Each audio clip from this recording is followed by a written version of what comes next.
কে হবেন পঞ্চদশ দালাই লামা এ নিয়ে দীর্ঘদিন ধরেই রাজনৈতিক ও কূটনৈতিক মহলে চলছিল আলোচনা। এই আবহে আগামী ৬ জুলাই ৯০তম জন্মদিন পালন করতে যাচ্ছেন তিব্বতের আধ্যাত্মিক নেতা চতুর্দশ দালাই লামা। এ উপলক্ষে ১ বছরব্যাপী বর্ণাঢ্য কর্মসূচি হাতে নিয়েছে প্রবাসী তিব্বত সরকার। ভারতের হিমাচল প্রদেশের ধর্মশালায় অবস্থিত প্রবাসী তিব্বত সরকারের সদর দপ্তরেই হবে এই আয়োজন। বিশ্বের নানা প্রান্ত থেকে প্রায় ৩০০ বিশিষ্ট অতিথি উপস্থিত থাকবেন সেখানে। জন্মদিনের এই বিশেষ দিনে উত্তরসূরির নাম ঘোষণা করতে পারেন আধ্যাত্মিক এ নেতা।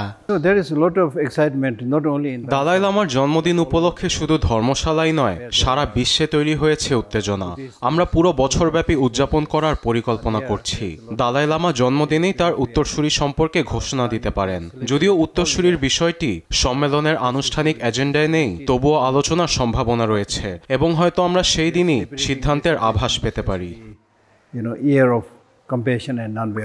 এর আগে দালাই লামা তার সাম্প্রতিক বই ভয়েস অব দ্য ভায়োলেন্সে জানিয়েছেন তার উত্তরসূরি জন্মাবেন মুক্ত বিশ্বে, অর্থাৎ চীনের বাহিরে। চীন সরকারের মনোনীত কোনো উত্তরসূরিকে তিব্বতীরা স্বীকৃতি দেবেন না বলেও স্পষ্ট করে দিয়েছেন তিনি। এ নিয়ে অনুসারীদের মধ্যেও চলছে নানা জল্পনা কল্পনা, দেখা দিয়েছে উদ্বেগ। আমরা খুবই উদ্বিগ্ন এবং চিন্তিত, কারণ দালাই লামা বৃদ্ধ হয়ে যাচ্ছেন। এর মানে তার সময় ফুরিয়ে আসছে। তার অনুপস্থিতিতে একটা বিরাট শূন্যতা তৈরি হবে, হয়তো বড় রকমের ঝড় বইবে। তবে সব ধরনের পরিস্থিতি মোকাবিলার জন্য প্রস্তুত তিব্বতীরা।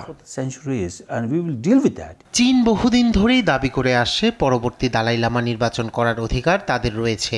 তবে নির্বাসনে থাকা তিব্বতীরা বারবার জানিয়েছেন কেবল দালাই লামার মনোনীত ব্যক্তিকেই গ্রহণ করবেন তারা। রায়হান কবির শুভ্র, নিউজ ডেস্ক, দেশ টিভি।